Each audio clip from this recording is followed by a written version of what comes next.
Bonjour, bonsoir à toutes et à tous. Il y a de l'énergie, il y a de la bonne électricité dans l'air, il y a de l'envie, il y a du plaisir, bref, il y a de l'Armada Rouen 2019. Tout de suite, nos invités, on va vous balancer, pardonnez le terme, c'est parce que je suis pris par la passion, on va vous montrer plutôt, c'est plus correct, la vue que nous avons du hangar 107. Mais juste avant, bah tiens, voilà, elle arrive, formidable, merci la régie. Je vous présente nos invités en plateau et on revient en image sur le plateau pour vous présenter Pascal Martin, le président du conseil départemental de la Seine-Maritime. Merci, monsieur le président. Bonsoir. Plaisir partagé. J'ai l'impression qu'il fallait se dépêcher de vous avoir parce que l'agenda se remplit. Oui, c'est vrai que pendant ces 10 jours, beaucoup de rendez-vous et donc moi je souhaitais être à vos côtés, à votre invitation dès le début. Vous ne souhaitiez pas louper le plateau de l'Armada Direct 18h. Pour rien au monde. Génial.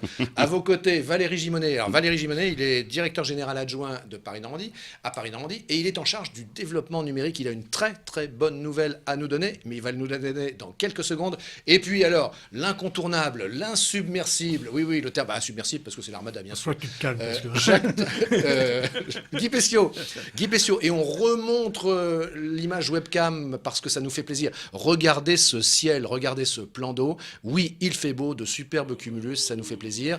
Alors, ça nous fait plaisir, sauf que la météo, ça va, ça vient, bien sûr, et que vous le savez, en tout cas si vous ne le savez pas, je vous le confirme ou je vous le dis, je vous l'annonce, l'Hermione qui était prévue demain soir, elle devait passer à 21h le pont Flaubert sous une belle canonnade, eh bien l'Hermione, elle arrive un jour plus tôt, il y a un avis de coup de vent, je ne sais pas s'il faut parler de tempête, soyons optimistes, bref, le commandant de l'Hermione a choisi d'arriver un petit peu plus tôt, donc elle arrive, elle est prévue à 20h dans le port de Rouen et ça va être la folie.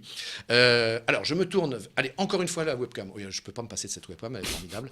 Vous pouvez d'ailleurs la retrouver, voyez, si vous avez une interrogation, si vous avez un questionnement sur le plan d'eau, la manière dont il se remplit de navires, la météo aussi, eh bien vous vous connectez à la webcam de PNTV de Paris-Normandie. Alors, Valérie Gimonet, on vient à vous tout de suite, monsieur le président. Très bonne nouvelle, parce que vous êtes en charge du numérique. Il y a cette fameuse application qui a été créée pour l'Armada. Vous allez nous en rappeler un petit peu l'origine, et puis nous dire quel est son objet. On va voir quelques images aussi qui vous montrent comment ça marche. C'est quoi la bonne nouvelle ? La bonne nouvelle, c'est le succès déjà.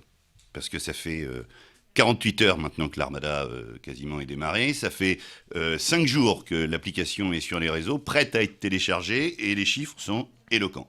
On est à plus de 20 000 téléchargements déjà à aujourd'hui.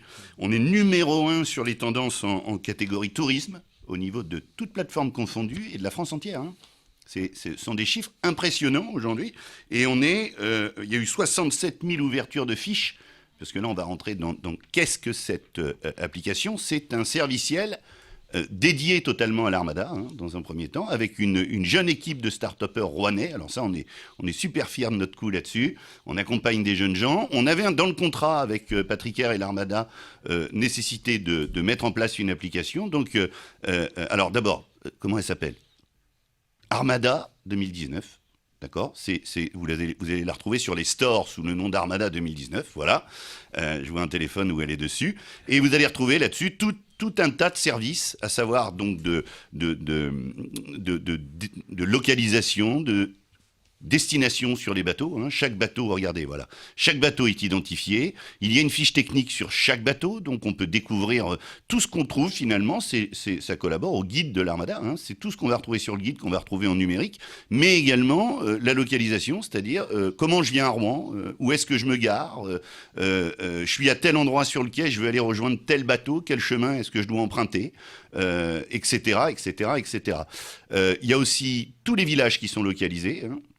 Je pense que là, tu es en train de nous montrer ça à l'écran, Sylvain. Oui, ça passe à donc l'écran, tous les villages sont localisés, les villages commerciaux. Donc on peut retrouver aussi un détail de chaque tank, de chaque occupant, etc., etc. Voilà. C'est très efficace, très futé. J'ai jamais vu quelque chose d'aussi efficace. Et on est géolocalisé tout de suite. C'est magnifique. Génial. Alors Valérie, vous voyez, on parlait en intro de cette fameuse image webcam du plan d'eau. Mais vous voyez, elle est accessible depuis l'application, puisque ici j'ai webcam Armada. Voilà, il suffit de cliquer. Et on est en direct. On est en plein dans la transition numérique. On est à fond. Non, mais c'est un des grands changements de cette Armada. On a parlé de l'Armada des drones. Il y a 8 opérateurs drones qui font des images. On parle des réseaux sociaux. On fera régulièrement, d'ailleurs, l'actu des réseaux. C'est le numérique. Mais le numérique, on le dit toujours, par contre, n'empêche pas l'humain. Mais au contraire même, on est en plein dedans. Et d'ailleurs, regarde, on salue tous les gens qui nous suivent tout de suite là en direct sur Facebook. C'est ça aussi la révolution numérique. Ce sont les nouveaux médias qui s'offrent à nous aujourd'hui. Et c'est toute cette mémoire aujourd'hui qu'on est en train de faire passer à travers le numérique vers une population qui n'a plus de frontières, qui est de plus en plus grande. Aujourd'hui, on peut nous suivre au bout du monde là. Mon frère est à l'étranger ce soir et il est en train de nous regarder là. Le grand direct Armada 18h. Ben voilà, Bon. ce qui n'était pas possible avec la télé hertzienne avant. Merci Valérie d'avoir précisé qu'effectivement, jusqu'au 16 juin, ça sera dimanche à midi, nous sommes en direct pour vous, avec vous, à 12h et à 18h. Et sur comment faire pour nous voir, pour nous suivre, c'est très simple.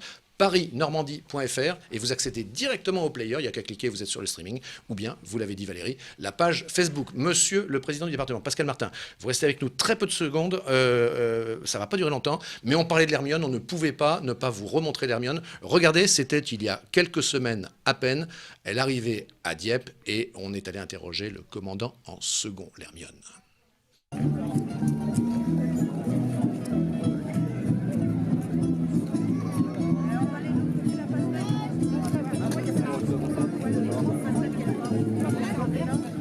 Comme un peu partout en France, les visiteurs sont intrigués par ce bateau et sont même assez vite passionnés par ce bateau vraiment très étrange, très grand. C'est la plus grande réplique historique qui a été refaite actuellement au monde et c'est surtout la seule qui navigue. Le Göteborg, qui était comparable en Suède, a cessé de naviguer depuis quelques années. Et nous envisageons nous continuons de naviguer. Nous faisons là la fin de notre tour des ports de France. Alors, nous avons un bateau assez grand quand même, de 51 mètres de coque et 64 mètres avec le beaupré et le bout dehors au bout du beaupré. On fait 1100 tonnes dont une quarantaine de tonnes d'artillerie. Les canons de 6, donc les petits, pèsent 1 tonne 2 chacun et ceux de 12, 2 tonnes 2 chacun. Donc ça fait un certain poids.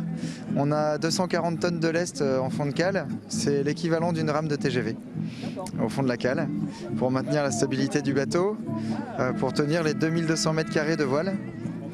Et nous avons, pour manœuvrer ces 2200 mètres carrés de voile, nous avons un minimum de 74 marins professionnels et volontaires. À cela, nous rajoutons un médiaman pour garder le contact avec la Terre, pour envoyer des images de nos navigations, pour montrer à tous la beauté du bateau en navigation. Et nous avons un médecin pour soigner. On a une infirmerie qui est capable de soigner les urgences vitales et de réparer aussi tous les petits bobos qu'on peut se faire à bord, puisque c'est un bateau vraiment exigeant au niveau du physique.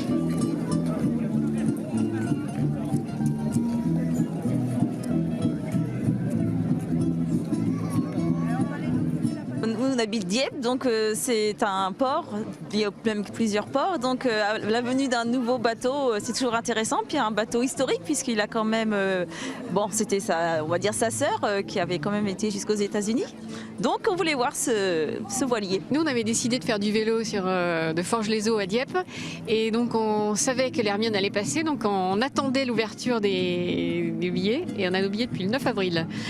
Et mon mari fait beaucoup de bateaux et on avait vraiment hâte de voir l'Hermione et de voir ce que finalement le peuple, enfin la France a fait, puisque c'est chacun qui a cotisé, puisqu'il n'y a pas d'aide de l'État pour la création de l'Hermione. Donc ça c'est vraiment c'est une belle réalisation et c'est vraiment chouette de le visiter. Dans un monde en support plastique, je veux retrouver maman et me raconter des histoires. C'est un symbole. Dans notre époque controversée avec un Trump qui nous joue des tours et entre les Américains et les Français, il y avait ça. On a payé pour l'indépendance des Américains et ils nous l'ont rendu et je trouve qu'il faut cultiver l'amitié franco-américaine.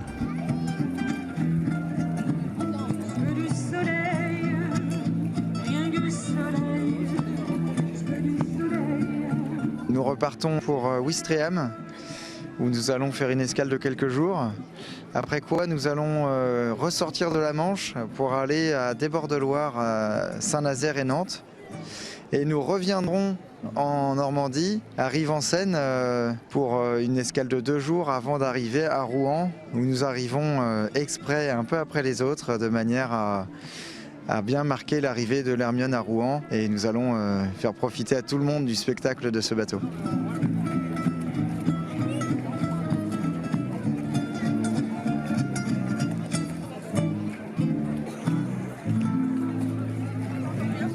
C'était l'Hermione à Dieppe, dans le port de Dieppe, quai des Indes, il y a quelques secondes. Vous y étiez, Monsieur le Président ? Non, Non je ne pouvais pas y Peut-être, être, mais ouais. je serai, non pas ce soir, mais demain soir, puisqu'il était prévu que l'Hermione arrive demain soir, à 21h à l'Hermione.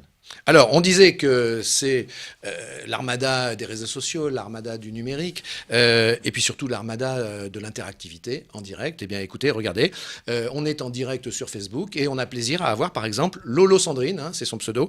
Elle nous regarde de Crète et je ne sais pas quel est votre prénom, si c'est Sandrine votre prénom, mais en tout cas, allez, je vous appelle Sandrine. Pour vous, spécialement pour la Crète, regardez le temps qu'il fait à Rouen. On n'a pas à rougir hein, par rapport à la Crète. C'est tout à fait sympathique. Ce beau ciel bleu avec des cumulus. Et puis, on nous pose sur Facebook la question suivante. Quels sont les parkings pour les personnes handicapées ? Eh bien, la réponse elle est située sur le plan dépliant dans le programme officiel de l'Armada que vous pouvez récupérer, vous pouvez acheter dans les points de vente habituels et bien sûr aussi sur l'Armada, 5 €. Et donc, la réponse est la suivante. Les personnes à mobilité réduite ont la possibilité d'être déposées sur des parkings signalés au plus près des quais. Donc, il y a du panneautage en fait qui vous donne l'information. Et pour accéder au quai bas, un ascenseur est disponible au niveau du pont Jeanne d'Arc et du pont Gustave Flaubert. Ce que Voilà. je peux peut-être ajouter en parlant des personnes en situation de handicap, le conseil départemental met à disposition un des bacs, celui de Dieppe-Dalle, qui sera dédié aux personnes en situation de handicap pendant les 10 jours, qui permettront pour ces personnes d'être au cœur de l'Armada en regardant depuis la scène ce spectacle en tout point magique. Alors, Monsieur le Président, Pascal Martin, président du Conseil départemental de Seine-Maritime. Première question, l'Armada Rouen 2019, est-ce que c'est une Armada de Rouen, une Armada de la métropole, une Armada départementale ou une Armada régionale ? Pourquoi je dis ça ? Parce que nos concitoyens, quelquefois, ne saisissent pas forcément la subtilité qu'il y a dans le rapport entre les collectivités. C'est l'Armada de tout le monde. C'est un événement populaire, totalement gratuit. Le conseil départemental qui porte le beau nom de Seine-Maritime, donc c'est associé depuis le début. C'est un des partenaires historiques depuis 1989. À l'époque, on parlait du Conseil général de la Seine-Maritime, était déjà présent. Et nous sommes naturellement présents aux côtés d'autres partenaires publics. Mais parce que le département de la Seine-Maritime, c'est 140 km de côte. Et puis c'est aussi 140 km de méandre de la Seine. C'est notre colonne vertébrale. Et donc c'est l'armada de tout le monde.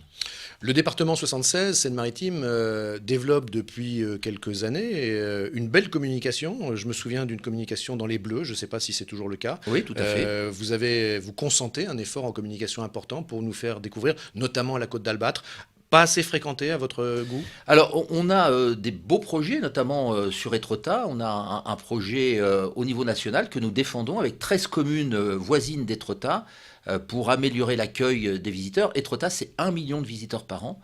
Donc, ça fait partie des pépites du département, mais je pourrais aussi citer Varengeville-sur-Mer. Et puis, alors, si je commence à citer des communes du littoral, on va du Tréport au Havre. Non, mais c'est là aussi quelque chose de magnifique. 2 mots sur ce qu'on peut voir quand on marche sur le trottoir qui borde vos bureaux, le conseil départemental.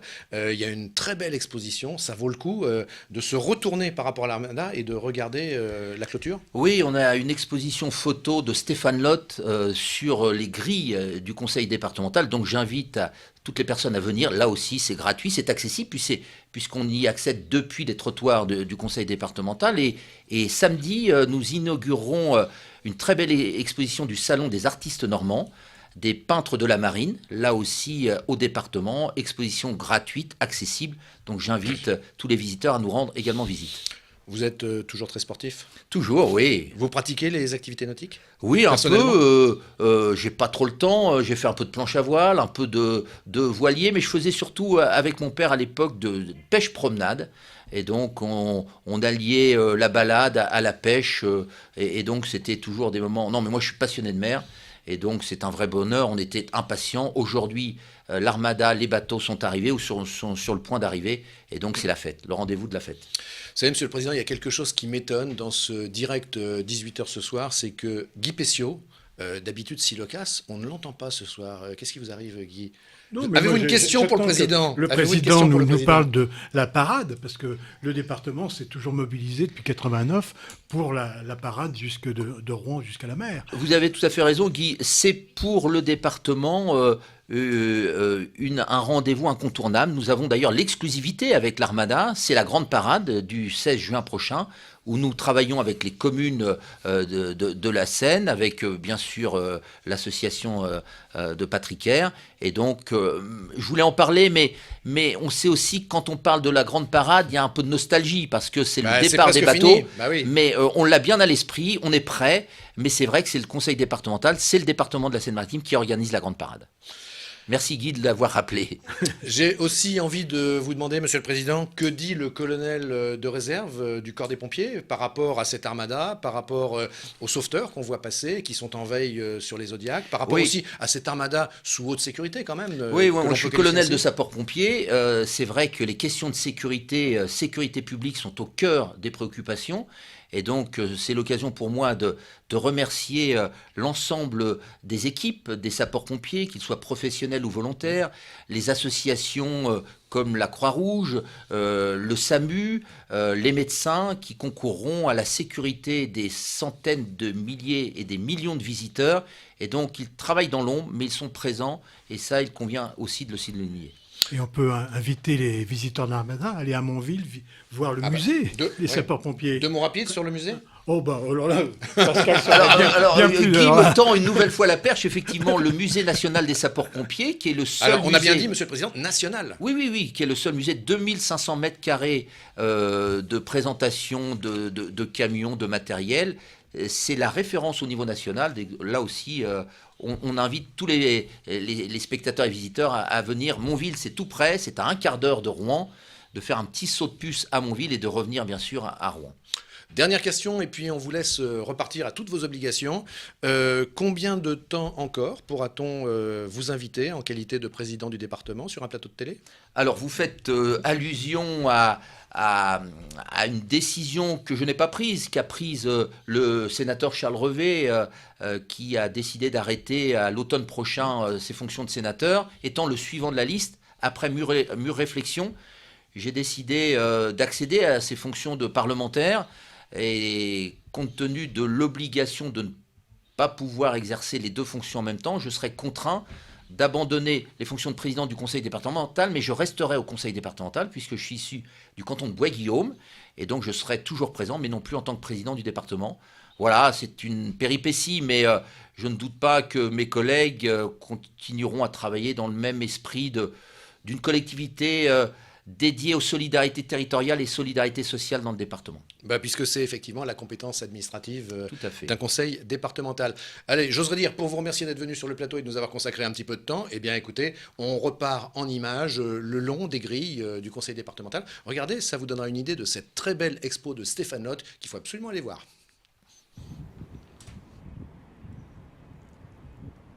Je suis un passionné de photos. Je suis en plus journaliste à France 3 depuis 30 ans.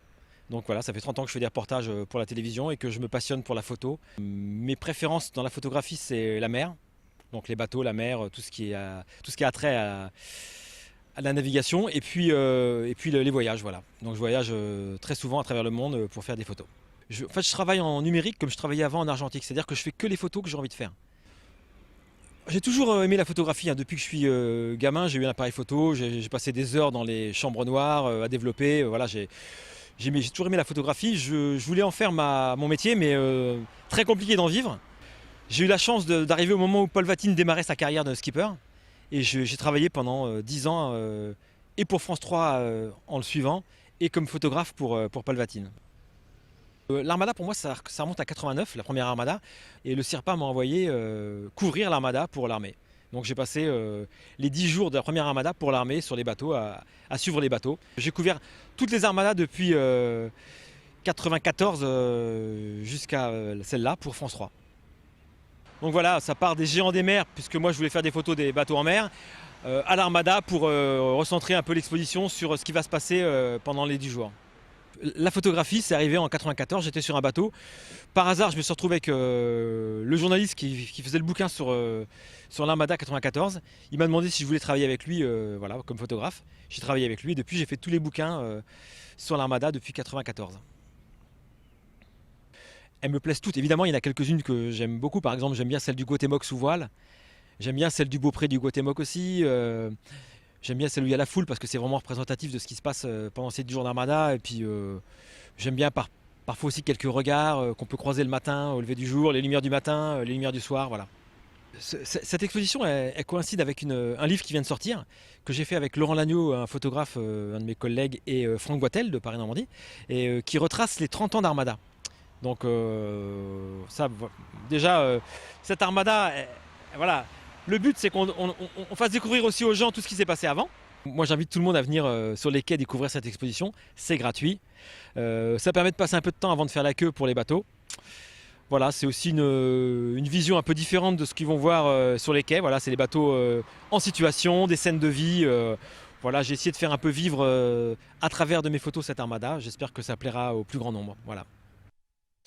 Merci beaucoup à Léa Turquier. Léa Turquier qui fait partie de l'équipe PNTV qui nous a proposé ce reportage. Vous avez envie de savoir le temps qu'il fait sur les quais de Rouen? Regardez, c'est la webcam de Paris-Normandie qui nous en donne la réponse. Vous voyez, le ciel est beau, ça donne envie d'aller flâner sur les quais. Ce qu'on peut dire aussi, c'est que j'ai traversé Rouen pour venir jusqu'ici et je pense qu'il y a 2 fois plus de monde que d'habitude. Ah bon? Donc c'est bon signe pour c'est l'Armada. bon signe, ça veut dire que la grève prend. Sur le plateau, les invités, les intervenants se succèdent. On accueille David Vaudry. C'est intéressant, les initiatives qu'a prises David Vaudry, parce qu'il est à la tête d'une association. Il est président de Mer Amitié. Vous allez voir, il nous permet de naviguer dans des conditions assez originales, on va en parler, et puis aussi à des tarifs qui sont intéressants.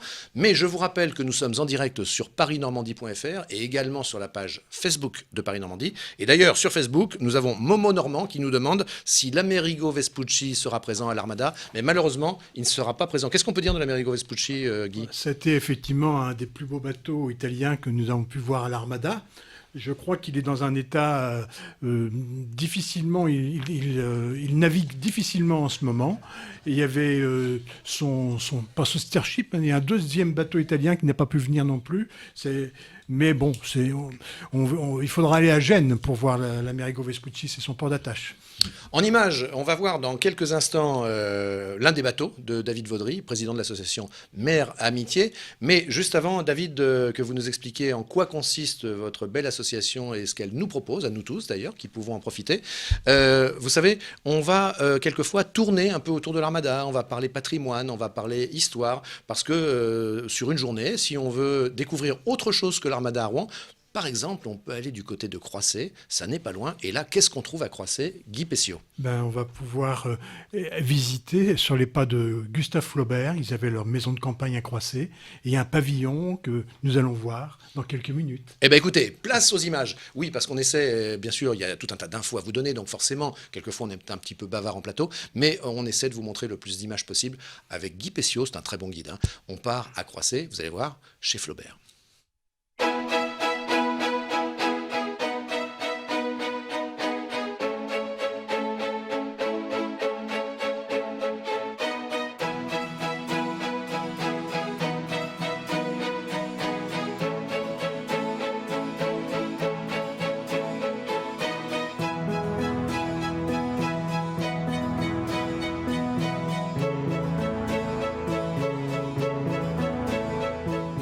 Bonjour, nous sommes aujourd'hui donc à Croisset, dans l'ancienne maison des Flaubert, la maison de campagne des Flaubert, à côté du pavillon Flaubert. Et je viens de traverser le Gueuloir, où Flaubert récitait tout haut ses romans. Alors, la maison de Flaubert, c'était la maison de campagne de la famille Flaubert. Ils avaient d'abord acheté une maison de campagne à Déville, mais le train arrivant sur la ligne Rouen-Le Havre en 1844, ils ont acheté Croisset pour fuir le bruit du train. Et donc ils sont arrivés ici à Croisset dans une très grande maison qui a été démolie après la mort de Flaubert, parce que sa nièce Caroline a vendu la maison à une distillerie qui s'est installée à cette place. Et une distillerie qui n'a pas fait d'ailleurs de belles affaires, puisque 20 ans après, elle faisait faillite. Et c'est au moment de la faillite de cette distillerie, la grande maison des Flaubert ayant été abattue, qui était ici et devant moi, c'est donc il y a eu les amis de Flaubert, des amis de Flaubert, emportés par le notaire de Rouen, Paul Toutain, Jean Revel comme nom d'écrivain, qui se sont regroupés pour acheter le pavillon qui est ici, le pavillon donc qui n'était pas du tout le bureau de Flaubert. Flaubert avait son bureau au premier étage de la grande maison. Et c'est ce pavillon, qui était, comme on a dans pas mal de propriétés, un salon de fond de jardin, où on se réunissait de temps en temps au beau jour, et où même Louis Bouillet est venu travailler quand il faisait visiter son ami Flaubert. Mais Flaubert n'a pas vraiment écrit dans ce pavillon.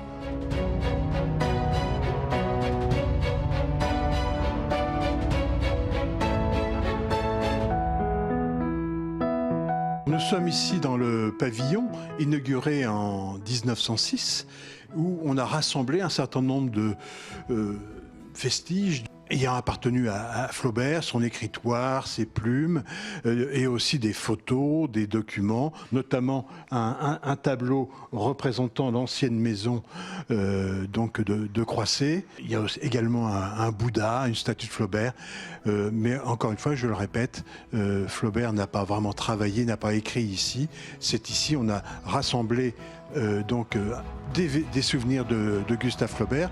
Il en existe également à la mairie de Canteleu. Sa bibliothèque est maintenant conservée dans un nouveau lieu à la mairie de Canteleu que vous pouvez visiter.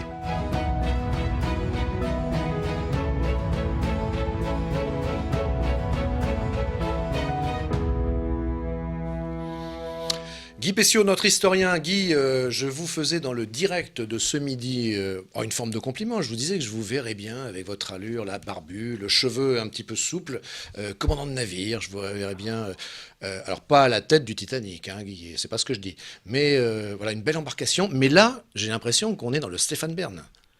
En tout cas, je suis très proche de Flaubert et c'est vrai que c'est grand plaisir d'aller à sa rencontre. Moi, j'ai l'impression de le connaître depuis que je le lis et j'apprécie beaucoup sa correspondance, notamment. Il avait une façon d'écrire, alors qu'il mettait 5 ans pour écrire ses romans, il écrivait tous les jours une dizaine de lettres et c'était enlevé. C'est vraiment un type épatant. J'aurais bien aimé être son ami.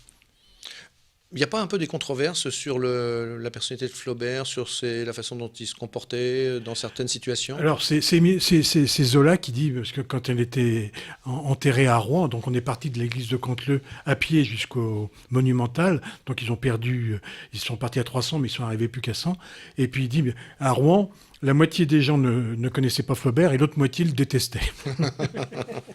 Bon, c'est pas très gentil. Nous sommes en direct sur parisnormandie.fr, nous sommes en direct sur Facebook, la page Facebook de Paris Normandie, sur laquelle un internaute nous demande, on parlait tout à l'heure de coups de vent qui faisait que l'Hermione arrivait plus tôt, ce soir vers 20h, plutôt que demain vers 21h. Et un internaute nous demande, est-ce qu'il y a vraiment de la tempête demain? Bon, écoutez, je crois qu'il faut plutôt parler de météo agitée, de gros coups de vent. On n'est pas, je pense, je ne me substitue pas à Météo France, mais qui sont les spécialistes, mais je crois qu'il faut plutôt parler de gros coups de vent, un peu de gros temps, mais pas réellement de tempête, en tout cas, du moins, je ne crois pas. Alors, David Vaudry, président de l'association Mère Amitié, on va voir dans quelques instants des images qui vous concernent. En 2 mots, c'est quoi cette association et qu'est-ce qu'elle nous propose? Eh bien, Mère Amitié, c'est une association basée à Rouen qui permet au plus grand nombre d'apprendre à naviguer sur des bateaux habitables, des voiliers habitables. Nous avons actuellement 2 voiliers, un qui est basé au Havre, un voilier de 11 mètres, et un autre qui est basé en Grèce, un voilier de 13 mètres cette fois-ci. Donc on organise des séjours de 2 semaines en Grèce et des week-ends au Havre pour former les gens. Mais alors, comment ça fonctionne? Alors, c'est une association loi de 1901. Ce sont des propriétaires qui se regroupent, qui apportent leur embarcation, leur bateau, et on partage des frais. Comment ça se passe? En fait, l'association est propriétaire de ces bateaux. Donc, Et ils n'appartiennent pas aux ils adhérents. n'appartiennent pas... Disons qu'ils Enfin, appartiennent ils appartiennent aux aux adhérents, mais tant pas à qu'ils des sont personnalités privées. Voilà, ils n'appartiennent pas à une personnalité particulière, ils D'accord. appartiennent vraiment à l'association qui a acheté les 2 bateaux. Et donc, chaque adhérent, finalement, est propriétaire d'un petit morceau Et de vous ces êtes bateaux. combien dans cette association? Nous sommes actuellement à peu près 160 adhérents. Et bien sûr, c'est une association ouverte à tous. Nous prenons des personnes confirmées comme des débutants qui ont envie d'apprendre. Alors, Guy Pessiot et moi, on a envie de vous rejoindre pour profiter de vos navigations. Ça se passe comment? Ça coûte combien? Alors, déjà, vous pouvez venir nous voir sur notre stand à l'Armada. Nous Ouais, sommes au Village des Mondes. Et donc, n'hésitez pas à venir nous voir parce qu'on est un peu cachés. Donc, il Dites faut à nous quel trouver. endroit, Village des Mondes? Eh bien, le Village des Mondes, c'est près du pont Flaubert. Donc voilà, il faut venir un peu, on est en arrière. Sinon, vous pouvez venir nous voir. Eh bien, nous avons un local rue Jeanne d'Arc, 75 rue Jeanne d'Arc. 75 rue Jeanne Et d'Arc. tous les mardis soirs, nous faisons une permanence de 19h à 21h. Et vous pouvez venir nous voir pour vous inscrire. Alors les navigations, les tarifs varient un peu en fonction des destinations et des périodes, mais c'est entre 25 et 50 € une journée de navigation sur nos bateaux. Bon, ça veut dire que au plan tarifaire, c'est très compétitif? Oui, en fait, nous sommes tous des bénévoles. Tous payent, même les chefs de bord, et en fait cet argent sert uniquement à entretenir et renouveler nos bateaux parce que nous avons la chance d'avoir 2 voiliers très récents. Et on peut s'inscrire jusqu'à quel âge? Parce que j'ai fait du bateau dans ma jeunesse, mais j'ai un peu peur à 70 ans de ne pas avoir le pied marin. Il n'y a pas de problème d'âge, on vous demandera simplement d'avoir une licence FFV voile pour l'assurance, et il faudra que vous ayez un certificat médical de votre médecin autorisant la pratique de la voile. Mais en théorie, il n'y a pas de La problème. licence, c'est juste quelque chose qu'on doit payer. La licence est pour une histoire d'assurance. Oui, c'est ça, mais c'est pas, Et c'est il pas y a une- lié à cette un diplôme. licence, non, c'est pas un diplôme, mais il y a lié à ça une nécessité d'avoir un certificat médical de votre médecin. Mais il n'y a pas d'âge limite pour venir avec nous. Vous qui nous regardez sur parisnormandie.fr ou sur la page Facebook de Paris Normandie, eh bien, restez avec nous puisque tout à l'heure, dans pas très longtemps, nous allons recevoir Gérard Métayer, c'est l'artificier de la société 8e art. Elle est située dans l'Eure d'ailleurs, et il va nous expliquer les coulisses des très beaux feux d'artifice qui vont comme ça s'égrener sur la durée de l'Armada tous les soirs. Bien écoutez, il n'y a plus, David Vaudry, qu'à retrouver des images vous concernant. On était allé vous voir sur le port de Plaisance à Rouen. Ben oui, Guy Pessiot, il y a un port de Plaisance à Rouen. On Oui, ne le sait pas toujours. Bien entendu, qui est revenu, parce qu'avant, c'était vers 1900, c'était le premier port de plaisance créé en France, et puis on l'a refait là, il y a quelques dizaines d'années, effectivement, dans les bassins Saint-Gervais. Guy Pessiot, l'un de nos 2 consultants sur cette émission, l'Armada, le Grand Direct à 12h, l'Armada, le Grand Direct à 18h, tous les jours jusqu'au 16 juin, le dimanche à midi, l'un de nos consultants, formidable, il a réponse à tout et que d'anecdotes. Merci beaucoup Guy Pessiot. On part au port de Plaisance de Rouen, retrouver sur son bateau David Vaudry. Prenez un grand bol d'air avec l'association Mer Amitié. Elle réunit à Rouen des amateurs de nautisme sur le port de Plaisance. PNTV était aux portes ouvertes samedi 23 février. En fait, nous sommes une association de Rouen. Nous avons 2 bateaux et ce bateau normalement est basé au Havre, mais pour faire l'entretien, on le remonte à Rouen. Et donc, juste avant de le ramener au Havre, nous avons décidé de faire cette journée porte ouverte qui permet effectivement aux Rouennais de découvrir le bateau et l'association pour pouvoir ensuite venir naviguer s'ils le souhaitent avec nous. Donc en fait, notre association, elle possède 2 bateaux. Un qui va naviguer sur des week-ends autour du Havre et puis ensuite qui partira en Bretagne. Nous avons un 2e bateau qui, lui, navigue en Grèce actuellement. Et en dehors de ces navigations sur nos bateaux, on propose aussi des formations. Ce sont que des bénévoles qui organisent tout ça, mais nous avons un local rue Jeanne d'Arc. Et dans ce local, nous faisons le lundi soir des formations pour apprendre aux gens à naviguer, à gérer les marées, les courants, etc. Et dans notre local, on organise aussi des soirées thématiques. Nous avons fait par exemple vendredi dernier une soirée sur la gestion de l'électricité à bord pour pouvoir pouvoir naviguer ensuite en autonomie. Les tarifs, alors nous avons un tarif d'adhésion qui est vraiment pas cher, c'est 16 €. Et ensuite on paye à la journée pour les navigations. Les tarifs de la journée ils sont disponibles sur notre site web. C'est entre 30 et puis 50 € en fonction de la saison, du bateau, etc. L'argent, c'est vraiment juste pour financer les frais d'entretien et de renouvellement de nos bateaux, puisque tous les membres de l'association sont des bénévoles. Et les chefs de bord, comme les autres membres, payent leur navigation chez nous. Je suis venue aujourd'hui pour revisiter le bateau. J'aime bien parce que on est bien dedans. Moi, je suis venue voir parce que j'ai pas vu beaucoup de grands bateaux comme ça et pas pu visiter de grands bateaux. Grands bateaux, mais il est pas si petit que ça. Et aussi, j'ai déjà fait un petit peu de voile, donc je voulais voir à quoi ça ressemblait un peu en plus grand. Pour ceux qui n'ont pas eu la chance de venir aux portes ouvertes, sachez que l'association vous accueille le mardi soir entre 19h et 20h, rue Jeanne d'Arc à Rouen. Voilà, c'était in situ David Vaudry et une partie de son équipe au port de plaisance de Rouen. Donc on a bien noté que vraisemblablement Guy Pessiot, notre historien, va peut-être vous consulter sur les navigations. On accueille en plateau Clara Duboc. Bonsoir Clara. Bonsoir. Clara, elle est membre de l'équipe de PNTV. Elle a couvert, caméra à la main, hier après-midi, la Grande Pagaille. Je vous rappelle d'ailleurs, si vous voulez des infos sur la Grande Pagaille, vous voyez, il y a une double page aujourd'hui dans la Gazette. La Gazette de l'Armada, eh bien, c'est une publication supplémentaire que vous propose quotidiennement Paris-Normandie. Bien sûr, le quotidien sort toujours, mais là, on a un document, une édition spéciale sur l'Armada, tous les jours, qui vous donne toutes les infos. C'est bien fait, et vous retrouvez, donc je le répète, ces 2 pages sur la Grande Pagaille. Clara, vous avez filmé. Oui. Comment vous avez vécu cet événement traditionnel, Guy, rappelons-le. Oui, puis j'imagine qu'il y a toujours quelqu'un qui tombe à l'eau. Oui, oui. Alors Clara, tradition, qu'est-ce qui s'est passé? Vous étiez caméra à la main, il s'est passé quoi? Oui, c'est ça. Il y avait une très très bonne ambiance malgré le temps. Et puis, non, les gens étaient heureux d'être là. Le temps n'était pas terrible. Non, il n'était pas à l'occasion. Mais non, c'était une très bonne ambiance. Donc il n'y a pas eu de problème, il n'y a pas eu de... Il faut dire que moi j'étais impressionné, les services de secours, de sauvetage sont là au plus près, et je pense que si quelqu'un était tombé, il n'aurait pas mis longtemps à remonter. C'est ça. Vous auriez aimé participer? Oui, j'aurais bien aimé, mais avec un peu plus de soleil, je pense. Bon, alors préparez votre objet flottant non identifié, on appelle ça les OFNI, objets flottants non identifiés, ça sera pour la prochaine Armada. Exactement. Merci Clara d'être passée, puis surtout merci de nous rapporter ce petit reportage en images qui a aussi été produit par notre jeune reporter Flavie Flamand. Non, je plaisante, c'est bon, Flavie Lambert. Alors Magali, pourquoi vous avez fait cette course? Pour le fun de la course avec des collègues pour l'organisme du CE Thales.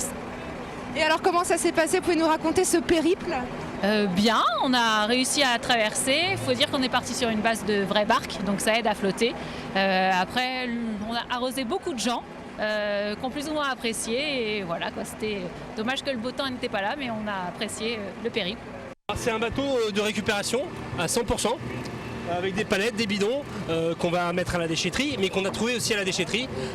Donc voilà, on a fait un petit radeau. Et puis on a décidé de se déguiser en pirate parce que ça allait bien avec le radeau. Voilà. Et voilà. Et là, je suis en train de vous quitter là. Au revoir.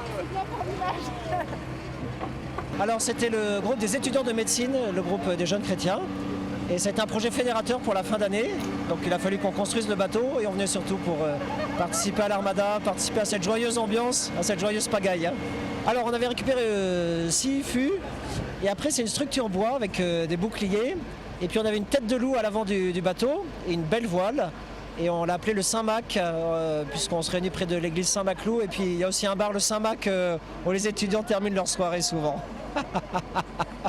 Alors on ne sait pas du tout sur quoi on est noté, mais je crois que sur la bonne ambiance, tout le monde a gagné. Et puis la créativité, il y a aussi de beaux bateaux. Alors notre bateau, c'est un bateau SOS Petit Terrien. C'est une association qu'on a montée avec des amis à moi. Et c'est une association qui lutte contre la pauvreté, contre les injustices. C'est axé aussi sur les petits-enfants, sur les enfants, dans le monde d'une manière générale, mais aussi sur l'être humain et l'écologie. On essaie de faire des petites actions et surtout on donne de l'argent aux plus grosses actions.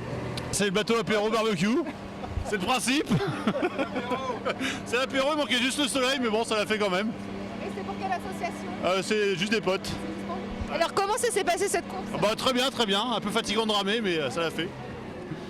Et alors il y avait quoi pour l'apéro, il y a quoi pour le barbecue là? Il y avait un peu d'eau de Seine dans les verres, et puis pas grand chose sur la grille malheureusement.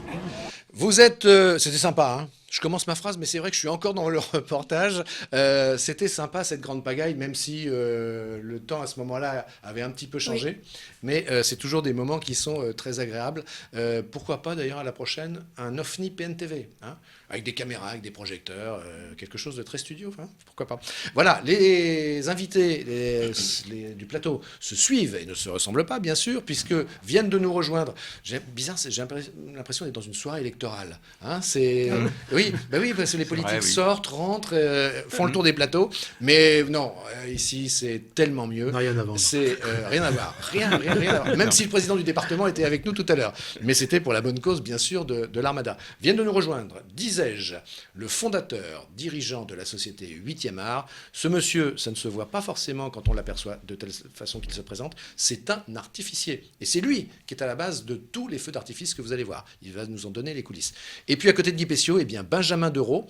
Benjamin Dereau, c'est l'homme qui a construit avec toute son équipe, qui a édifié tous les villages, les tentes, les barnums que vous voyez sur les quais rive droite et rive gauche de la Seine. Et puis, sympa de venir nous voir pour nous dire comment ça se passe. J'imagine que quand on monte, on a envie que tout se passe bien. Et puis, vous allez nous donner la tendance. Alors, monsieur l'artificier, si je ne vous posais pas de questions, qu'est-ce que vous auriez envie de nous dire sur ce que vous nous proposez jusqu'au 16 ? Eh bien, on va proposer 10 feux d'artifice. Donc, tous différents, puisque tous les soirs, on se remet en cause pour émouvoir et surprendre. Bien sûr, le dernier feu du samedi 15 sera beaucoup plus important, c'est le feu de clôture. Alors, plus important en nombre de bombes, en durée ? Oui, en importance, pour meubler l'espace, et puis en durée, et puis beaucoup plus riche, pour vraiment... Est-ce que vous comprenez que c'est une activité qui fascine ? Bien sûr, parce qu'elle fait appel, Guy Pessiot, aux enfants que nous sommes. Bien sûr. Et aux personnes âgées. Vous êtes le roi de la bombe éclatante. Et c'est vrai que vous êtes parmi les premiers en France à marier le feu d'artifice avec la musique, à la seconde près. Et ça, c'est quelque chose qui est votre signature. Ah oui. Et pourquoi ? Parce que j'ai la chance d'être musicien aussi, donc c'est moi qui choisis les produits, donc après pour les marier, il y a quand même... Et le feu d'artifice évolue beaucoup en ce moment. Par exemple, si on va en Chine, en même temps que les bombes, il y a également des images qui sont projetées dans le ciel. Est-ce que vous on a fait des spectacles comme ça aussi. Oui, on a déjà fait. Vous avez déjà fait, vous êtes déjà sur cette technologie. Sur le château de Gisors, château de Martinville, on a fait des projections lunaires. Mais dans les nuages. Dans les nuages, ça c'est autre chose. Là. Je ne sais pas si c'est facile à faire. Clara Duboc et Benjamin Dereau, quelle est la question d'enfant que vous aimeriez poser à celui qui nous réjouit tant quand il s'exprime dans le ciel ?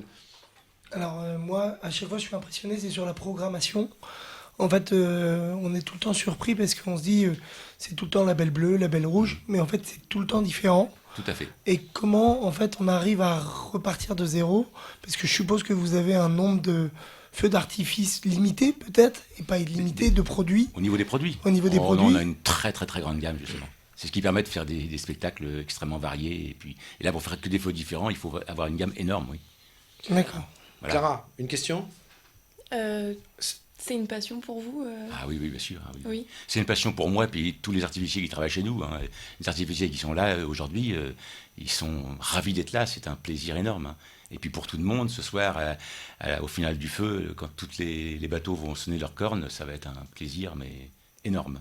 Bon, écoutez, je peux vous dévoiler, d'ailleurs vous le savez peut-être, que comme cette armada est aussi l'armada des drones, eh bien que nos amis de France 3 eh bien, filmeront par drone l'un des feux d'artifice. Et d'ailleurs, je peux donner son nom, c'est notre ami Hervé Colosio, qui va piloter un très beau drone d'ailleurs pour nous donner des images aériennes. On recevra dans cette émission Hervé Colosio de France 3, avec qui d'ailleurs on travaille très agréablement et en étroite collaboration.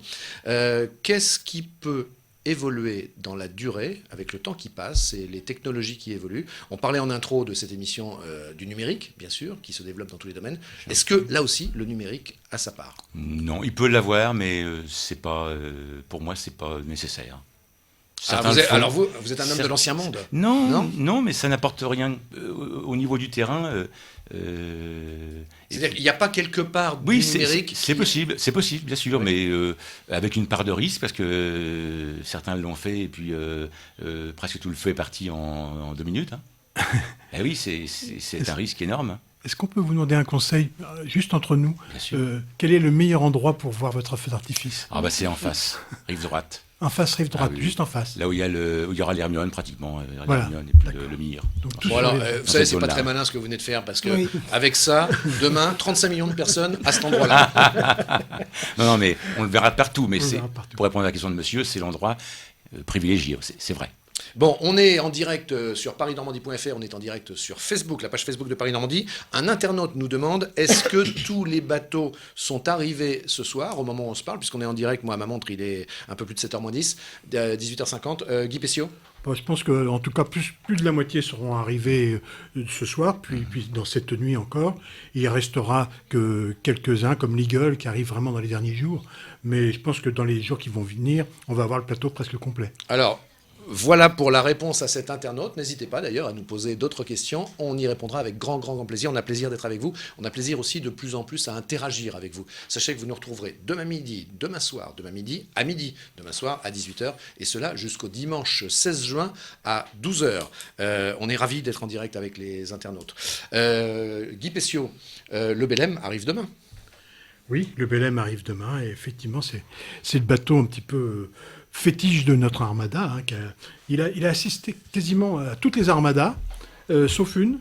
Donc on ne peut pas dire comme le Dharma-Osiesi ou comme le Cotemoc qu'il était à toutes les armadas. Mais il a été à l'armada, avant l'armada, puisque c'est lui qui a inauguré un petit peu le projet des voiles de la liberté. Benjamin Dereau, est-ce que le public est heureux de tous ces chapiteaux, de toutes ces tentes éphémères que vous avez montées? On ne sait pas, mais en tout cas, ça introduit un peu l'échange que nous allons avoir. Et on passe quelques images juste avant. C'est un micro-trottoir, alors pas forcément sur ce thème, hein, mais regardez, on va prendre le pouls un peu des visiteurs. Je suis natif de Rouen, donc ça doit être ma quatrième armada. Ah oui, c'est la première, ouais. Elle est très jolie. Pour l'instant, plutôt content, mais après, la plupart des bateaux vont arriver ce soir, donc vaut mieux attendre ce soir. Pour l'instant, là, à leur instant T, je suis agréablement surpris parce qu'il pleut pas. Ce n'était pas le cas ce matin, et en espérant que les dieux du vent et de la pluie nous accompagnent. It's wonderful. We love it. Yeah. It's extraordinary. Et à chaque fois que je passe sur les quais, je fais un petit détour devant le Brésil, devant les autres pays qui sont concernés, puis voilà, ça me donne envie de travailler. Le Cotemoc est sympa, mais on le voit à chaque édition, mais il est plutôt sympa en fait. Alors déjà, je pense qu'il doit y avoir un gros travail d'organisation. Comme dans beaucoup de choses qui se passent, il y a le côté qu'on voit, le côté qu'on voit pas, c'est-à-dire toutes les petites mains qui ont tout préparé. Et voilà, ça doit donner beaucoup de travail à beaucoup de personnes, beaucoup de responsabilités, tout ça pour le plaisir de beaucoup de gens qui, j'espère, en seront reconnaissants au sein de la région. But we love what we're seeing right now. We're from New Jersey. Que ça m'aide du monde, que ça fasse rayonner la région, dans le monde entier, que ça donne de la chaleur et de la joie de vivre aux Rouennais qui en ont besoin. Pouvoir voir des navires de différents pays et rencontrer des gens qui viennent de différents endroits. Oh, it's beautiful. Alors, Benjamin Dereau, président de Normandie Événements... je ne vais pas y arriver, moi. Je recommence. Benjamin Dereau, président de Normandie Événements, avec toute votre équipe, on avait fait un sujet sur vous d'ailleurs, qu'on a vu dans l'émission d'hier soir. Vous avez édifié cet impressionnant village sur 7 km de quai. C'est ça. Alors j'aurais presque envie de demander combien de chevilles, combien de clous, combien d'axes, combien de mètres carrés de toile. Vous savez pas forcément. Non, 30 000 mètres carrés au sol. Ouais. On a démarré le montage le 6 mai. Alors désolé pour la voix cassée, d'ailleurs, c'est la fatigue des derniers jours sur les finalisations. Ouais. Et on en fait encore aujourd'hui. Donc vous tous qui nous regardez, à chaque fois que vous vous arrêtez à un stand, à un village, à une toile, y compris quand vous allez profiter de la restauration, voilà, c'est cet homme-là qui, avec toutes ses équipes, a travaillé pour que vous soyez reçus le mieux possible sur les quais de Rouen pour l'Armada 2019. Forcément, on a envie de vous demander sur quoi vous travaillez en amélioration. Il y a des petits trucs qui clochent, il y a des petites perfections à apporter. En fait, ce qui est compliqué, c'est que déjà, il y a un terrain qui est sur 7 km très différent en fonction des endroits.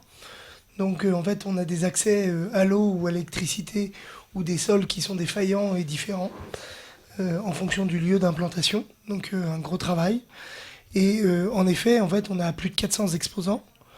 Et donc, forcément, sur 30 000 m², tout n'est pas parfait. Alors, et ça donc, râle un peu ici ou là ? Et ils ont raison de râler, ils ont payé, ils attendent une prestation. Ouais. Et nous, derrière, on doit essayer de la fournir au mieux. Donc quand l'électricité n'est pas là, l'eau n'est pas branchée, on doit intervenir. Et ils ont raison de râler. Bon, du moment qu'Internet est là, ça va? Non? Pour l'instant, en fait, là-dessus, il n'y a pas de problème. C'est vrai que si le nombre de visiteurs s'avère d'augmenter énormément, il y aura peut-être des problèmes de 4G. Moi, je pense, Benjamin, que vous nous roulez un peu dans la farine. En fait, la voix, c'est parce que vous êtes trop allé au foot ou au concert, non? Il n'y a pas un peu de ça? Non, vraiment extinction de voix pour fatigue. Oui, pour fatigue. Bon. Guy Pessiot. Non, mais j'ai entendu ce matin, en me promenant sur la rive gauche, que quelques stands qui sont... Parce que vous avez épousé un petit peu tout ce qui était possible. Et il y a des stands qui sont en retrait un petit peu du quai. Et ils ont l'impression d'avoir un peu moins de monde, parce que tout le monde, bien sûr, marche auprès des bateaux. Bien sûr. Et donc, certains, si on les écoutait, prendraient leur stand pour s'avancer un petit peu. Mais... Et ce qui est compliqué, en fait, Non, vas-y. Ce qui est compliqué, en fait, dans notre métier aussi, c'est un moment, on dessine et on scénarise l'espace il y a 1 an. Et en fait, la vie est continue. Et les politiques municipales d'aménagement du territoire continuent. Et donc, il y a des endroits où potentiellement on pouvait implanter des tentes. Entre-temps, il y a eu des aménagements soit végétaux, soit des aménagements publics type des bancs. Et en fait, en effet, on est obligé après d'adapter. On prend l'exemple du parking à côté du 108. Il y a 3 mois, il n'y avait pas encore toutes les plates-bandes et l'espace Flora. Donc on est obligé de reculer. Et là, en fait, des éléments qu'on avait vendus et des installations sur plan, et en fait, on se retrouve à devoir les adapter et c'est pas facile. Il faut être souple, et pragmatique. On fait attention. Et je comprends les exposants qui sont parfois déçus par rapport à la promesse initiale. Eh bien, quel temps fera-t-il ce soir pour le feu d'artifice, Gérard Métayer? Normalement, c'est bon ce soir. Normalement, c'est bon. Il n'y a pas trop de vent, parce qu'on sait que quand il y a trop de vent, les feux d'artifice... Jusqu'à combien de kilomètres heure de vent vous êtes? Combien? 50 km/h. 50. 55, 60, pas de feu d'artifice. Voilà. Quel que soit le lieu, quelle que soit la configuration. Maintenant, demain, il y aura du vent. On croise les doigts pour que le vent il soit 1 heure avant, 1 heure après, mais pour le moment, on va tirer. D'accord. Vos estimations pour la force du vent demain soir, ça devrait être? Je sais pas, mais ça c'est tellement variable. Oui, c'est tellement variable. Ça peut être des phénomènes locaux. On pourra le suivre après, aussi. dans l'après-midi, on va pouvoir suivre l'évolution, mais tout de suite, là, c'est extrêmement Ce soir, difficile. Quelques mots sur ce qu'on va voir, sur le feu d'artifice de ce soir, par l'homme et ses équipes qui ont créé ce spectacle. 23h15. Pour vous. Aux environs, oui. Aux environs de 23h15. Ce soir, ce sera un feu avec des bouquets thématiques qui vont se suivre, en attendant le bouquet final plus important à la fin. Par contre, demain, il y aura un feu très spécial, puisque c'est le feu qui est tiré pour les Hermiones, donc le feu sera traité en bleu et or essentiellement. Donc le bouquet sera tout bleu et or, aux couleurs de l'Hermione. Voilà. Merci beaucoup, Gérard Métayer. De marquer vraiment une différence pour ce soir-là. Merci beaucoup. Vous nous faites plaisir parce que c'est quand même très agréable de mettre un visage sur ces lumières. Elles sont tellement éclatantes, ces lumières, qu'on pourrait se dire qu'elles dissimulent dans l'ombre ceux qui travaillent. C'est bien aussi que vous veniez un peu dans la lumière pour avec grand plaisir. Nous montrer effectivement et nous faire part de la passion, véritable passion qu'est la vôtre. Guy Pessiot, vous êtes là aussi notre consultant pour nous emmener, nous prendre la main, nous faire découvrir des éléments de patrimoine, que ce soit directement en rapport avec les navires, avec le fleuve ou quelquefois plus avec le territoire. Et là, on va parler du musée maritime. 2 mots avant qu'on voit les images. Alors, le musée maritime est installé non loin du pont Gustave Flaubert. Et c'est M. Degon, et c'est Madame Degon qui est la présidente maintenant, mais c'est Pierre Degon qui l'a inventé, avec des passionnés à la fois de l'histoire fluviale, de l'histoire portuaire, de l'histoire maritime de Rouen, et également des gens qui font de la réparation de bateaux. Donc c'est toute une association, je fais partie du conseil d'administration, vraiment épatante. On se réunit dans une péniche qui s'appelle Pompon Rouge, et tout était vraiment... c'est des professionnels, des gens passionnants, et on peut leur demander sur les différents bateaux qui ont été lancés par exemple au chantier de Normandie. Ils savent tout, ils connaissent tout, c'est formidable.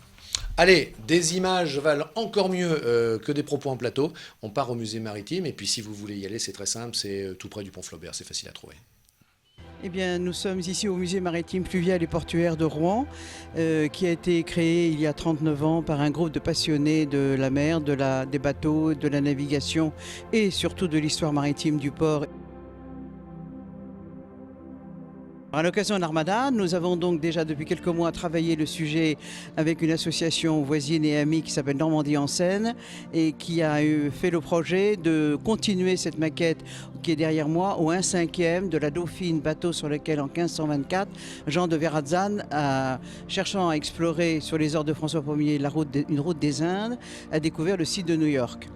Donc cette maquette, elle a été commencée il y a déjà quelques années, mais avec l'association des Compagnons du Devoir de Mont-Saint-Aignan, nous sommes en mesure maintenant de démontrer devant les visiteurs de l'Armada ce qu'est le travail du charpentier de marine. Je vous présente l'AM3, Amfreville-Lamivois, 3e génération. Particularité, c'est une construction en acier rifté de 1932 fait par les chantiers de Villeneuve-la-Garenne. C'est le dernier passage d'eau ou coche d'eau qui a été en activité entre Amfreville-Lamivois et Sotteville-les-Rouen. Il est actuellement en procédure de classement patrimoine, monument historique, du fait que c'est le dernier passage d'eau en amont de Rouen. Je vous présente le skiff ayant appartenu à Louis Renault. C'est une donation du cercle nautique de Belbeuf. La particularité, c'est qu'il fait moins de 16 kg et nous avons historiquement des photos où nous voyons Louis Renault ramer sur la Seine à son château d'Erqueville.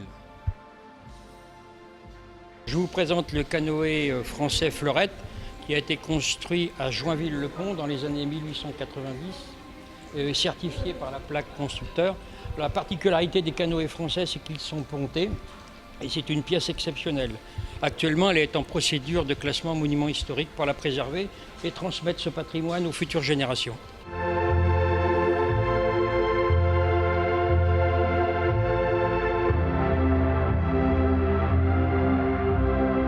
Alors il y a une 50aine de maquettes en gros d'exposées dans le musée.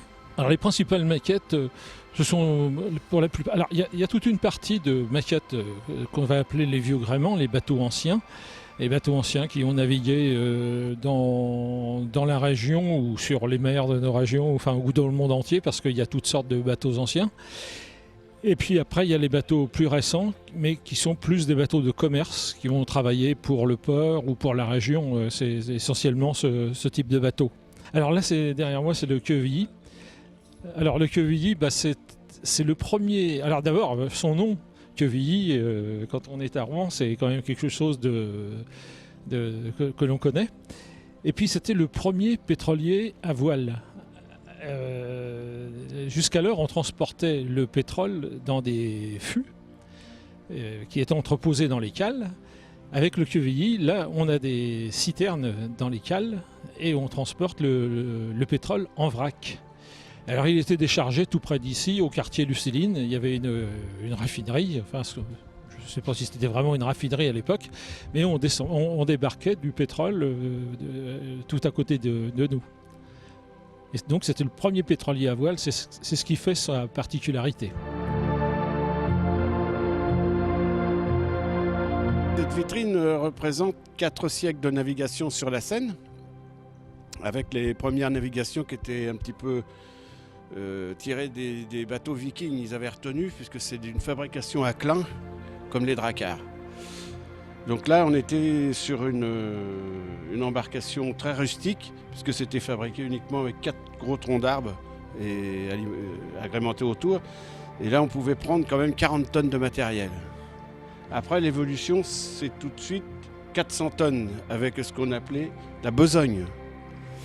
Et on remarque les grands gouvernails, en fait, qui ne servaient pas à grand-chose. Ils se sont aperçus après qu'avec des petits gouvernails, ils avaient le même rendement. Et ça, c'était tiré par le halage.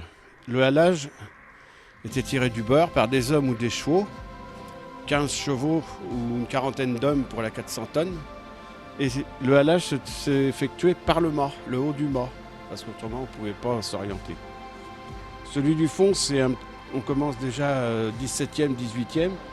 C'est ce qu'on appelait un coche d'eau et qui faisait Rouen-la Bouille, Rouen, avec 3 tarifs différents, à l'extérieur, à l'intérieur.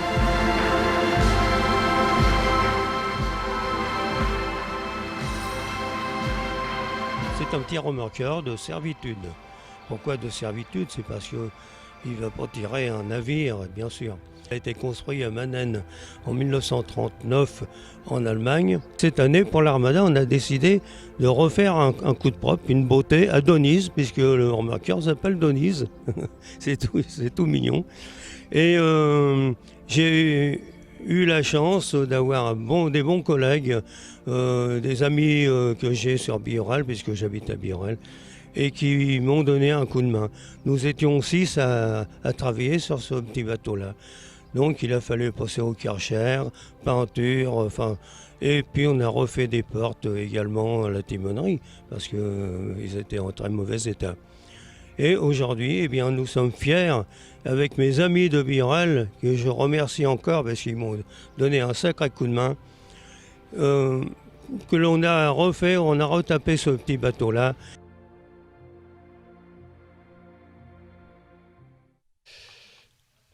On a pris un peu de temps pour vous montrer le musée maritime, parce que vraiment, comme le disait Guy Pessiot, tous ces passionnés qui font revivre une partie de l'histoire fluviale, eh bien, ça vaut vraiment le coup de les soutenir. Alors vraiment, allez les voir. On est en direct, toujours en direct. Il est 19h07, 19h08, sur le plateau de PNTV. Tiens, vous qui nous regardez, qui êtes des internautes, si vous avez envie de venir, pourquoi pas, participer à une de nos émissions, venir témoigner ici, nous dire ce que vous ressentez, ce que vous vivez sur cette armada, eh bien écoutez, faites-le, vous nous envoyez un message et puis on vous accueillera très très volontiers sur le plateau. On veut que ce soit quelque chose de très ouvert pour vous et avec vous. Benjamin Dereau, un petit mot encore avant de reprendre le chemin des quais, du marteau, du tournevis. Déjà très fier de mes équipes, parce que entre les sous-traitants et les équipes de Normandie Événements, sur des métiers comme ça, assez durs, et on est sur un chantier. Donc, je veux dire, le public que nous sommes ne se rend pas compte de cette masse de travail qu'il y a derrière. Alors on l'imagine, évidemment, on n'est pas idiot, mais... C'est une centaine de personnes pendant un mois. Ouais, c'est un travail de romain. Non-stop, et notamment la dernière semaine où il y a tout qui s'accumule, avec notamment les arrivées des fournisseurs et des exposants, où là, à un moment, il faut essayer d'arriver à ordonner tout ça, plus ou moins bien. Puis le fait que le site soit complètement fermé, ça ne facilite pas les allées et venues pour vous, pour installer les différentes stands et structures. Ça vient compliquer la logistique, et aussi ce qui complique la logistique, c'est qu'on arrive dans des lieux qui sont exploités à l'année.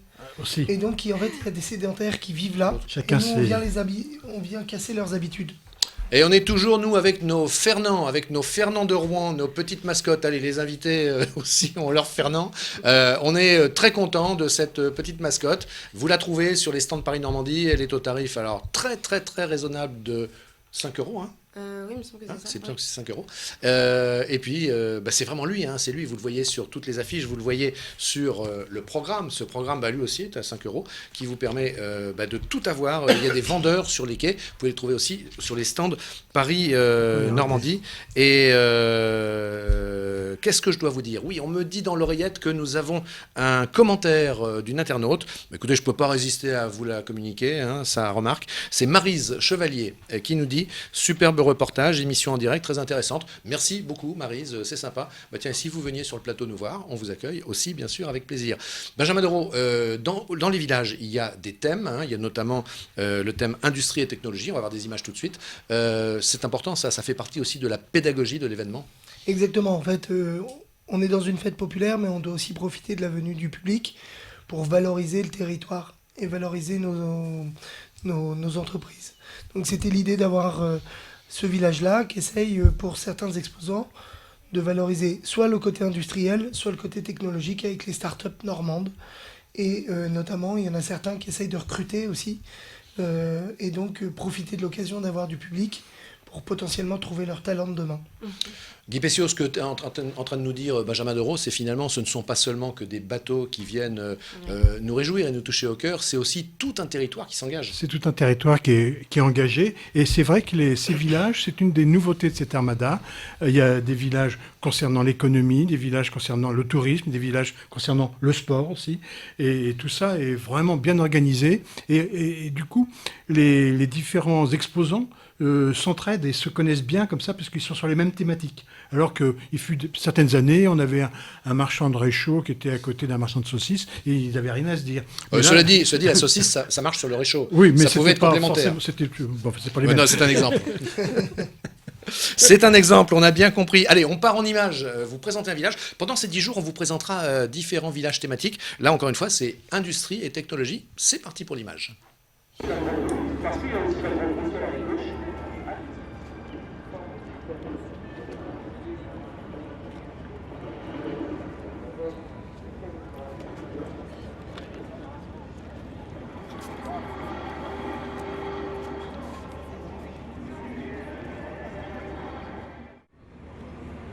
Donc on a été pris pour travailler sur le stand de café. Donc cette entreprise, c'est l'entreprise Caron. On vend du café torréfié. On a été meilleur torréfacteur en 2011 et 2017. C'est vrai que c'est impressionnant l'Armada. On a été pendant 3 ans à Rouen, mais c'est vrai qu'on l'avait jamais fait parce qu'on n'avait jamais eu l'occasion avec les examens quand on faisait nos études. Et c'est vrai que là, du coup, on travaille, mais bon, on peut voir les beaux bateaux qui sont à l'extérieur et c'est vraiment magnifique. Hein, c'est impressionnant. Hein. Ils sont vraiment très grands. Il ne reste plus que ça, l'humour. Un stand pour tout l'Armada qui est le 2h38, qui parle surtout des risques ferroviaires. Et en fait, sur cette première journée d'Armada, on profite de ce stand, nous, pour faire la journée nationale de prévention routière au passage à niveau. Donc on interpelle les gens pour faire un message, de rappeler aux gens en fait toute la sécurité quand ils s'approchent d'un passage à niveau et surtout de s'arrêter dès l'allumage des feux rouges clignotants. Charbon de bois, donc qui ne fait pas de fumée, qui n'a pas de mauvaise odeur. Donc on peut faire griller des saucisses ou des plats directement dessus. Ça fonctionne avec du charbon de bois. Sans les inconvénients du barbecue au charbon de bois. Il s'allume en 3 minutes, il est prêt en 3 minutes et il n'y a pas de fumée, pas de mauvaise odeur. On est dehors, c'est beau, c'est un bel événement, rare en plus, hein, tous les 6 ans. D'habitude on est toujours en salon en intérieur, donc là on est bien.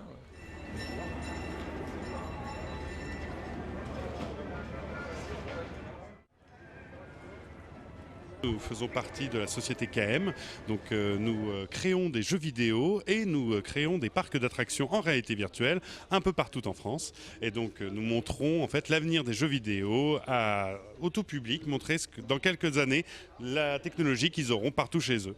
Nous essayons d'avoir toujours 5 à 10 ans d'avance sur le public et nous leur montrons tous les derniers jours. Donc, en ce moment, les toutes dernières technologies de réalité virtuelle sont celles qu'on voit dans les films de Ready Player One de Steven Spielberg.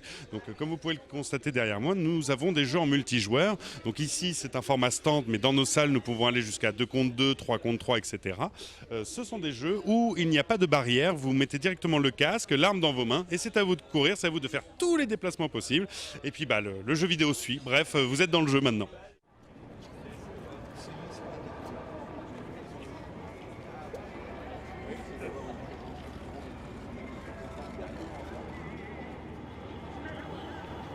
Le village industrie et technologie, c'était un reportage de Flavie Lambert. Nous a rejoint sur le plateau Louison Villers, qui est gestionnaire de production sur l'Armada, les grands directs 12h et 18h. Elle va nous dire quels seront les points d'accroche, le sujet, les thèmes de demain midi, puisque je suis sûr que vous serez nombreux à nous retrouver à 12h. Guy Pessiot, un petit mot de conclusion avant qu'on aille vers la fin de cette émission ? Tout a bien commencé. Oui.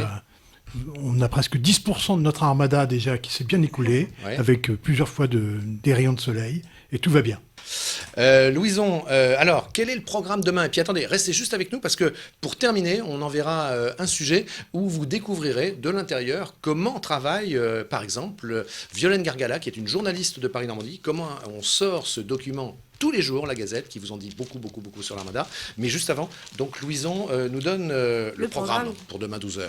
Le programme de demain est chargé. On attend beaucoup d'invités. Oui. On retrouvera une fois de plus Guy Pessiot avec Jacques Tanguy, pour les points historiques. Notre autre consultant. Exactement. Il y aura encore Fabien, qu'on avait aussi retrouvé ce midi pour les bonnes affaires de marché Fabien privé. Chedd de marchéprivé.com qui nous donne les très bons plans avec des grosses réductions, hein, ça c'est important. Exactement. Amandine pour les réseaux sociaux, que nous n'avons pas encore retrouvés.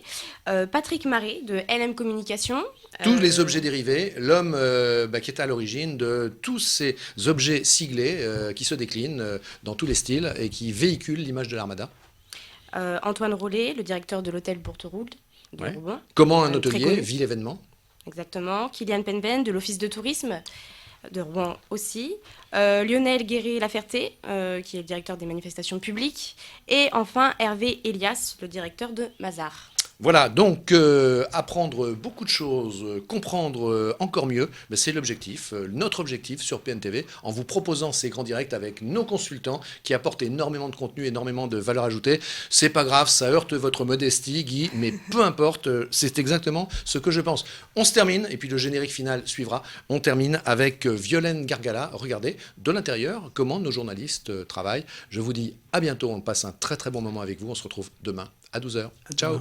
À demain. Alors demain, dans la Gazette de l'Armada, on aura un gros papier sur l'arrivée de l'Hermione. Une arrivée qui s'est faite 24 heures en avance pour cause de tempête annoncée ce vendredi. On a une journaliste qui a embarqué à bord à Côte-Bec et qui est remontée jusqu'à Rouen. Donc elle va nous raconter ce voyage de l'intérieur. Également dans la Gazette de demain, on retrouve pour la première chronique des visites interdites, où on emmène les lecteurs visiter donc, un des bateaux présents à l'Armada. Là, c'est le Wild Swan, c'est une goélette des Pays-Bas qui nous ouvre ses portes. Et donc, pour une première également aussi, premier concert de l'Armada ce vendredi soir, on a une interview du groupe Deluxe qui se produit vendredi, donc à 21h55. Voilà.